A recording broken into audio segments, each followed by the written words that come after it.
Microsoft Excel lesson 5ကိုလေ့လာကြရအောင်ဒီ Microsoft Excel ကိုအသုံးပြုလိုက်ပြီးတော့ဒီနေ့အောင်အကျစင်းလေးတစ်ခုလုပ်ပြမှာပေါ့နော် Microsoft ဟို double click ဖွင့်လိုက်ပြီးတော့ Control A နဲ့ select ပြီးတော့မြန်မာလိုရိုက်ချင်လို့ရှိရင်ဒီမှာဒါပေါ့နော်စော်ကြီးတို့ဒီမှာတစ်လုံးရိုက်ချင်ရပါတယ်အဲ့ဒါဆိုရင်ဒီလိုမှာစော်ပေါ့နော်စော်ကြီး1အဲ့ဒါခေါ်လိုက်မယ်ဒီမှာဆိုအရွယ်စားပြင်မယ်စလစ်ပြင်ပြီးပြီးလာဒီမှာစင်းလို့စပြရပြီပေါ့နော်စင်းနောက်တော့အမီဒါဆိုရင်အမီပြီးတက်တစ်ချက်ခုံးမယ်ဒီမှာအဖအမီနော်အဖအမီဦးဇင်းတို့စပယ်မူလေးလိုတဲ့ဟာလေးဆိုထည့်ဒီမှာဦးဇင်းတို့ဒါအချိန်လူလောက်တဲ့အတွက်ဒါဒီမှာအမြန်ဖြည့်လိုက်တာပေါ့နော်ကိုမကိုဆိုတော့ဒီမှာစင်အမီအဖအမီမြန်မာသင်္ချာအင်္ဂလိပ်ရမှတ်ပေါင်းပေါ့နော်ရမှတ်ပေါင်းပြီးတော့ချင်းအဲ့ဒါအောင်အကြပေါ့နော်ဒီမှာဆိုအောင်အကြတစ်ခုလိုတယ်အရေးကြီးတာကြောင့်ကြိုက်ခဲ့ဒီမှာကျရင်နောက်တစ်ရွက်ထပ်တယ်မယ်အောင်အကြပေါ့နော်အောင်မြင်ဆောင်ကြဒါဆိုအောင်အကြမြန်မာစာကုန်တို့အင်္ဂလိပ်စာကုန်တို့သင်္ချာကုန်တို့ပြန်မြရမှန်းဟိုဘက်ကကျလို့ချင်းပါအစင်မနော်အဲဒီလိုမျိုးတွေအဲ့လေဦးဇင်းတို့စေရှိကိုယ့်ကိုလိုတော့တွေတက်ဖြည့်ပါမနော်ဒါကိုမောင်ကိုဆိုရင်ဒါတစ်ခုချင်းလိုက်ပြမနော်ဦးဇင်းအနေနဲ့ရတော့ဒါမြန်အောင်လို့ဒါဖြည့်ထားတာမနော်နောက်မှတော့အချိန်ကြီးကြားနေမှာဆိုလို့ဦးဇင်းနဲ့ဒါအမြန်ဆုံးဖြည့်အောင်ဒါဖြည့်ပြီးသားကိုမကိုဆိုတော့ဒီမှာတစ်ခုချင်းလိုက်ပြရမှာဒီတစ်ဆိုတော့စီဆွဲပေါ့နော်ဒါဒီနာမည်ရတစ်ခုချင်းလိုက်ရမယ်ဒီမြန်မာစာလို့ဒါရမှတ်တွေကိုမကိုတစ်ခုချင်းလိုက်ပြီးဖြည့်ရမှာနော်ဒီတိုင်းလိုက်ဖြည့်လိုက်ဖြည့်ဥစဉ်ဒီအဓိကတော့ဒီ formula တွေဘယ်လိုသုံးလဲဆိုတော့ပြချင်လို့နော်ရမှတ်ပေါင်းရချင်တော့လွယ်ပါဒီရမှတ်ပေါင်းတော့ formula ချင်းညီမချင်းအရင်ခံကြည့်တယ်ပေါ့နော်ညီမချင်းဒီ2ပေါ့နော်ဒီ2အပေါင်း e2 အပေါင်းဒါဆို f2 ပေါ့နော်ဒါဆိုရပါပြီ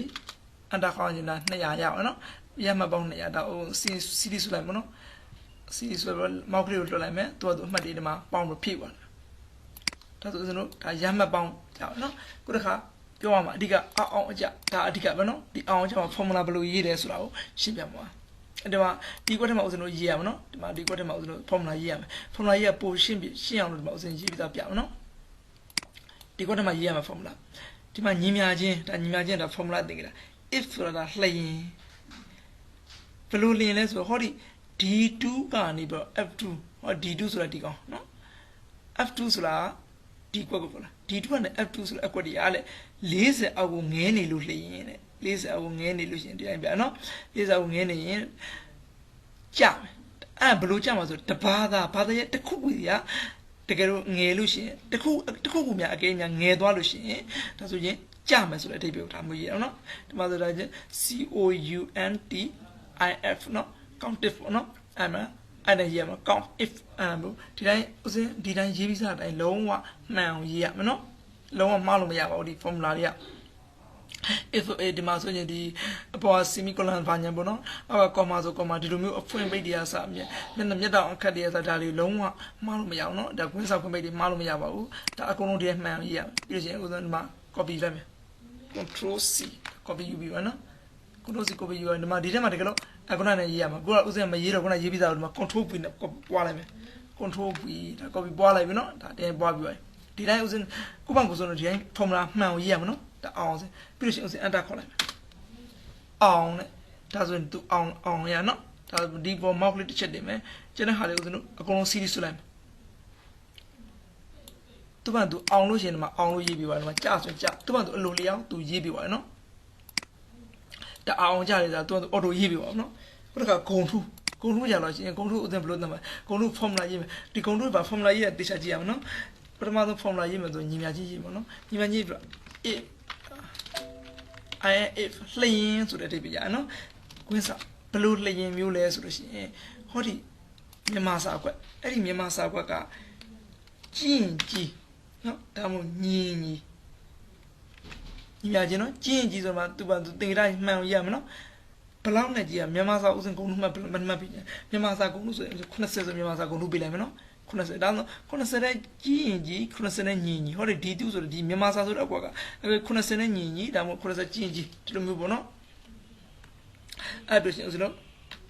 ကောမပြန်ခတ်မယ်ခတ်လိုက်ပေါ့အဖွင့်ကောမယူမယ်နော်ဒီမြတ်တော့အဖွင့်လိုက်မယ်ဂုံလို့ပေးမှာဆိုဒီကောင်ဥစဉ်တော့ဂုံလို့ရေးလိုက်မယ်ပေါ့နော်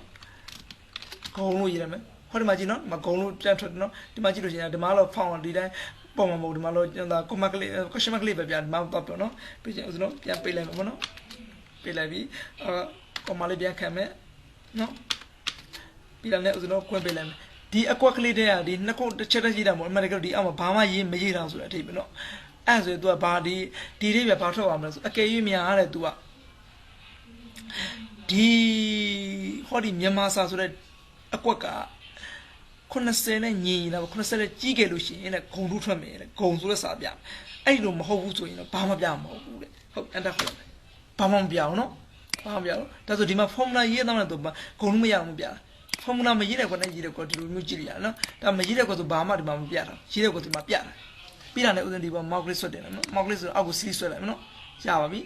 mouse လွှတ်လိုက်မယ်နော်ဒါဆိုဒီမှာဂုံတို့ရတယ်မှာဂုံလို့ပြပါနော်ဟောဒီမှာမြန်မာစာ90နဲ့400ဒီမှာဂုံပြပါလားဆွဲကြည့်လိုက်တော့အပေါ်မှာလဲ86မှာလဲဂုံလို့ရနော်85မှာလဲဂုံလို့ရတယ်မြန်မာစာပေါ့နော်ဟုတ်ပြီတင်ချတော့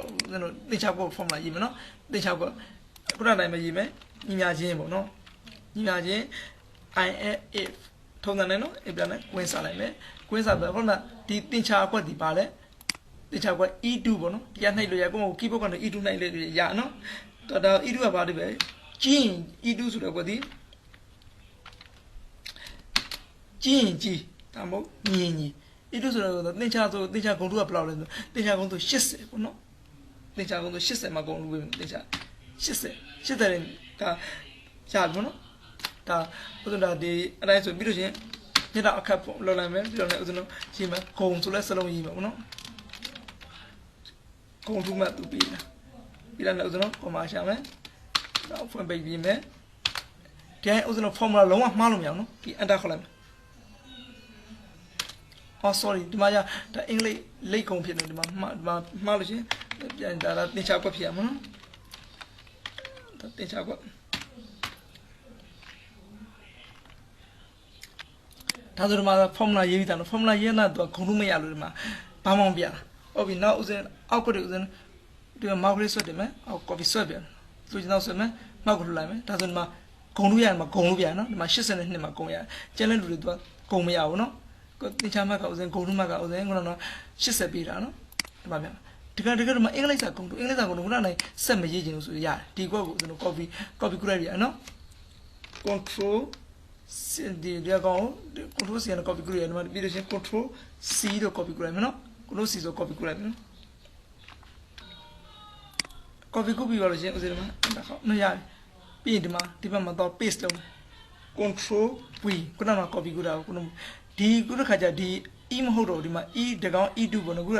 အင်္ဂလိပ်စာတော့ဆိုတော့ဒီမှာ f2 ဖြစ်သွားမှာနော်အဲဆို f2 ဆိုတော့ပြောင်းကြည့်တယ်မယ်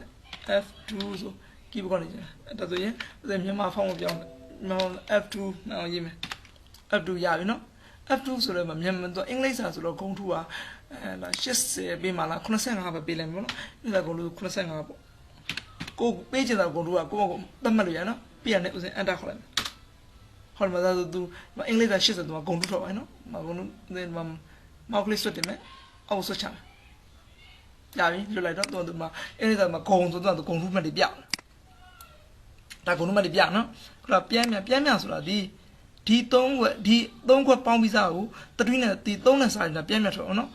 ဒီမှာတော့ညီမကြီးရေးမယ်ညီမကြီးနော်ဟောဒီကောင်ဒီခွက်ကိုစားမှာနော်အစားဆိုတာ keyboard ဒါအစားလက္ခဏာပဲနော်ဒါအစားဒါတွေအမြင်ဆုံးအစား3ဘလောက်ဆိုတော့3နဲ့စားဆို3ရေးမယ်နော်3ရေးပြီးရှင် enter ခေါ်လိုက်မယ်ဒါတဖာသာပြန်မယ်နော်ဥစဉ် mouse ဆွတ်တယ်မယ် mouse အောက်ထပ်ကိုလိုချင်တော့လေခြာဒါပြန်အမှတ်ရအောင်နော်ခုတစ်ခါကြာရှင်ဒီမှာအဆင့်သတ်မှတ်တာဘယ်လိုသတ်မှတ်ဆိုရင်ဟောဒီအကွက်ဒီကွက်ဒီတထုကဒီကြီးကွက်ပေါ့နော်အဲ့ဒီကြီးကွက်မှာဒီအမှတ်များတဲ့လူပေါ့နော်အမှတ်ပေါင်းများတဲ့လူအဆင့်တစ်ဖြစ်မှာပေါ့အမှတ်ပေါင်းဒုတိယအများဆုံးအဲ့လိုမျိုးအဆင့်သတ်မှတ်ဖြစ်တဲ့အတွက်ဒီအကုန်လုံးဥစဉ် select ပေးလိုက်မယ်နော်ဒီမှာ select တစ်ခုလုံးဖြစ်သွားပြီ select ဖြစ်လဲပြီးသွားလဲတော့ဘာလို့မဆိုဒီမှာကိုဒီကို select ရင်ပေးထားမှာ select ပေးလိုက်ပြီဒီမှာ sort and filter ဆိုရှိတယ် sort and filter AZ ဆိုတဲ့သင်္ကေတနဲ့ရှိတယ်နော်ဒီမှာ sort and filterအဲ့ဘက်ကိုဥစဉ်နှိပ်လိုက်မယ်နော်နှိပ်လိုက်ပေါ့ဥစဉ်ငယ်စဉ်ကြည့်လိုက်စီမှာလားကြီးစဉ်ငယ်လိုက်စီမှာလားကိုကကြီးစဉ်ငယ်လိုက်ပြန်စီမှာနော်ကြီးစဉ်ငယ်လိုက်ဆိုဒီမှာ Z to A ဆိုဒုတိယကွက်ပေါ့နှိပ်လိုက်မယ်နော် soft လို့ရချင်းဒီမှာဒါအမှတ်အများဆုံးကြီးတယ်ဆိုတော့ဒီမှာပြောင်းမြန်နေဖြစ်ဒီမှာစင်မှာကြီးနံပါတ်တွေပြောင်းမြန်နေဖြစ်ကုန်နော်ဟုတ်အဲ့မှာဥစဉ်ဒီမှာတစ်လို့ရေးလိုက်မယ်ဒါအဆင့်1ပေါ့နော်ဒါအမှတ်အများဆုံးကျင်းနေတာအဆင့်1 ဒီနှစ်ပါညာကြမရေးတော့ဒီမှာလွှဲအောင်ဆိုဒီမှာ mouse ဆွဲတင်လိုက်ပါနော် mouse ဆွဲတင်လိုက်ပြီးဦးစင်းဒါကို C ဆွဲမှာပေါ့ keyboard နဲ့ control key နှိပ်တာမယ်အောက်ကိုဦးစင်း C ဆွဲလိုက်မှာနော်လိုချင်တော့ C ဆွဲမယ် mouse ကိုအရင်လွှတ်မယ်ပြီးရင်လက်ကတော့ဒါဆိုရင်ဒါ C ဆွဲပြီးသားဒါဆို data C ဆွဲဒါကိုဦးစင်းငကိုတိုင်းဒီမှာပြန်ဆင်မယ်ပေါ့နော်ဆင်ဖို့ဦးစင်းရေးမယ် soft and print out တစ်ချက်ရေးမယ်ခုတစ်ခါငယ်စဉ်ဒီကောင်ကျတော့ငယ်စဉ်ကြည့်လိုက်ပုံမှန်တိုင်းဖြစ်မှာဆိုတော့ဒီက A to Z ကိုယူလိုက်မယ် soft ကိုယူလိုက်မယ်သူကကျန်တာအကုန်ပြောင်းနော်ဒါဆိုရင်ဒါဒီအမှတ်အများဆုံးဒီဂုံထုအမှတ်အများဆုံးကဒါဘယ်လောက်လဲဆိုတော့ကြည့်ကြည့်လို့ရှိရင်ဟောဒီမှာဒီအဆင့်ပေါ့နော်အဆင့်1ကဘယ်လိုဘယ်နှစ်ယောက်များကျွန်တော်ဒီမှာအဆင့်1ကဒီမှာကြည့်အဆင့်1နော်ဒါအဆင့်1ကတော့နံပါတ်9ပေါ့နော်မေသူဆိုတာဒီမေသူကအဆင့်1ရတယ်ပေါ့နော်ဒီလိုမျိုးဖြစ်သွားတယ်ဒါအဆင့်2ဆိုရင်ဒီမှာဆိုရင်အဆင့်2ကမင်းသူပေါ့နော်မင်းသူကအဆင့်2ရတယ်ခုတစ်ခါထပ်ပြီးရှင်းပြမှာဒီအကွက်တည်းနဲ့တခုခုမှားလာကိုပြင်နေတယ်ပေါ့နော်မှားလာဘယ်လိုပြင်မလဲဆိုလို့ရှိရင်ဒီအကွက်တည်းကမှားအကွက်တကွက်ကိုကနည်းနည်းလေးဆိုတော့ရှားလာလွယ်တယ်ပေါ့နော်ဥပမာဆိုရပါစို့ဒီမှာဦးဇင်းတို့ဒီဥပဆိုတဲ့နာမည်ကမှားတယ်ပေါ့နော်ဒီစန်တာနဲ့ပတ်သက်ပြီးဒီမှာဥပမှားတာပေါ့နော်အဲ့ဒါဦးဇင်းပြင်ပြဘယ်လိုပြင်မလဲဆိုတော့ဒီမှာတခြားကြည့်ပါနော်ဒီဟာဒီနည်းနည်းလေးဆိုတော့ဒါရှားလွယ်တယ်အများကြီးဆိုရှားလာမလို့ဒါဦးဇင်းဒီဟာဒီဥပဆိုတဲ့ဟာဦးဇင်းပြင်တယ်ဒီမှာဆိုရင်တော့တခြားကြည့်နော်ဒီဥပပေါ့နော်စန်တာရဲ့အဖေကဥပမဟုတ်ပေါ့နော်ဥမြစန်တာရဲ့အဖေဥမြဒါမှစန်တာရဲ့အဖေဥစဉ်ဥပလို့မှားရတာအဲ့ဒါဥပကိုပြင်နေတယ်အပြင်နေမှာပြင်ပြမယ်နော်ဟောပါနော်ဒီမှာ pi and slash နော်ဒီမှာ pi and slash ဆိုဒီကွက်ကလေးပြနော်ဒီမှာအစွန်းဆုံးကွက်ကလေးဒီမှာဆို home ဘက်ကတော့နော်ခုနကဦးဇင်း soft and printer ရဲ့ဘက်မှာ pi and slash ဆိုတော့ကိုဦးဇင်း select ပြလိုက်နော် select ပြီးတော့ဒီကောင်ကိုဦးဇင်းမှာဆိုရင်ဒီမှာအပေါ်ဆုံးမှာ fine ဆိုတော့ကိုနော် fine ကိုဝင်လိုက်မယ်ဦးဇင်းဒီမှာရှာမှာ center ဆိုတော့ဒီမှာဦးဇင်း center ပေါ့နော်ကိုကသူသမီးနာမည်ကိုသိတာသူ့အဖေနာမည်မှားလားဥပကိုပြင်နေတာဥပကိုပြင်နေဒီမှာဥပလို့ရလို့ရတယ်ဥပဆိုရင်ပြီးပါဥပလို့ရရင်ပေါ့နော်ဥပရင်တော့ fine ဆိုတော့ကိုထဲမှာဆိုရင် fine what အဲ့မှာကြာလို့ရှိရင်ဦးဇင်းဥပလို့ရမယ်ရိုက်လိုက်ပြီးဩဒီမှာ fine all ဆိုတော့ကိုနှိပ်လိုက်မယ်ဒီမှာဥပဆိုတော့ကိုမှသူဒီမှာ select ပေးတာနော်ဒီမှာ select ပေးတာပြတာဥပဆိုတော့ဒီကမှာအမှဥလာလို့ပြင်လိုက်ပေါ့နော်ဥလာတော့မဟုတ်ချင်းဥမြပေါ့နော်MYA မြဥမြဒါပြင်လို့ရအောင်နော်ဟုတ်ပြီနောက်တစ်ခါအဲ့ဒီလိုပြင်လို့ရတယ်နောက်တစ်ခါကြာလို့ရှိရင်ဒီမှာအများကြီးကြာလို့ရှိရင်သူကသူအော်တိုပြင်တဲ့နည်းရှိတယ်နော်ဟုတ်ပြီနောက်ကပြန်ပေးလိုက်မယ်နောက်ပြန်ပြမယ်နော်ခုတစ်ခါဥစဉ်ဘာကိုပြင်ပြမလဲဟောဒီစုနာမည်ဟိုဥစဉ်ကစုနာမည်ကိုဝင်းစုပေါ့နော်ဒါမှတခုပြလိုက်မနော်နာမည်ရှိတာမရှိတာမသိပါဘူးစုဆိုတဲ့နာမည်ပြင်ပြမယ်တခါဒီမှာပဲဖိုင်ဆလက်နော်အဲဝင်မယ်ဖိုင်ကိုတော့ရှာမယ်ဖိုင်ဆိုဒီမှာစုဆိုတဲ့ဟာကိုရတယ် FU ဆိုတာဦးဇင်းရှာလိုက်မယ်တွေ့ပါနော်မစုဒီမှာ repeat ဆိုတာဒီအကွက်ကိုပြန်ပြင်မောင်းနော်ဒီစုစာကွာဘာပြင်နေတာလဲဒီမှာစုကွက်ဒီမှာပြန်နော်ဒီမှာဆိုအများကြီးဆိုဒီနည်းနဲ့ပို့ပြီးဆင်ပြေတယ်စုနာမည်ကနော်ဝင်းစုတမ်းမို့ကြိုက်တယ်ဘောနော်တူအိုင်ကြိုက်တယ်ဘောနော်တူအိုင်ဝင်းဝင်းစုပေါ့ကိုကြိုက်တယ်လို့ပြင်လိုက်ပြန်နော်ပြင်လိုက်မှာ repeat ဆိုတော့ရအများကြီးဆိုရင် repeat all ပေါ့နော်ကြိုက်တယ်လို့အစားထုတ်လိုက်ရပါတယ်ဒီမှာဆိုရင်ဝင်းစုဆိုသူကလိုပြောင်းသွားနော်အဲဆိုရင်ဒါအောင်စင်းနေကိုကိုလောက်တတ်တော့ပြီအောင်စင်းလောက်တဲ့ခါမှာကိုရဲ့အတွေ့အခေါ်နဲ့ကိုအတွေ့အခေါ်ကောင်းရင်ကောင်းသလိုအောင်စင်းကြီးပို့ပြီးတော့အဆင်ပြေတာနော်ကိုအတွေ့အခေါ်နဲ့ရိုက်ရမှာဒါဥစဉ်နမူနာအကျဉ်းလေးတစ်ခုပဲရိုက်ပြလာပါဒီအောင်စင်းကိုဥစဉ်ဒီကျောင်းဆရာတွေကလောလောဆယ်အောင်စင်းသူလောက်ပြပါဆိုပြီးဥစဉ်အကူကြီးတောင်းလို့အကြောင်းဥစဉ်ဒီအောင်စင်းလေးရိုက်ပြလာပါအမှန်တကယ်တော့ဒါကိုနောက်ပိုင်းကျမှဥစဉ် formula တစ်ခုချင်းပြန်ရှင်းရမှာနော်အဲကြောင့်ဒီဟာကိုဒီကျန်လာလေးပြင်းနေပြီဒီသဘောတရားဒီအဓိကတော့ဒီအောင်အကြဘယ်လို formula ရေးတယ်ဒီဂုဏ်ထုဘယ်လို formula ရေးတယ်ဒီပြန်မြလို့ဒီအဆင့်လို့ဘယ်လိုရေးတယ်ဆိုတာလို့သိအောင်အဓိကပြလာပါအခြားတင်ဥစဉ်ရှင်းပြပြတဲ့သင်ခန်းစာလေးကိုနားမကြည့်ရသေးဘူးလို့ရှင်းတယ်ဒီမှာဥစဉ်အကောင့်ကိုဒီမှာ Facebook မှာရှင်းသူစိတ်တာပေါ့နော်ဒီလိုမျိုးရိုက်ပြီးရှာလို့ရပါတယ်ဥစဉ်အကောင့်နောက်အခြားအသစ် exact သင်ခန်းစာလေးလေ့လာခြင်းလို့ရှင်းတယ်ဒီမှာရှာပြီးတော့လေ့လာလို့ရပါတယ်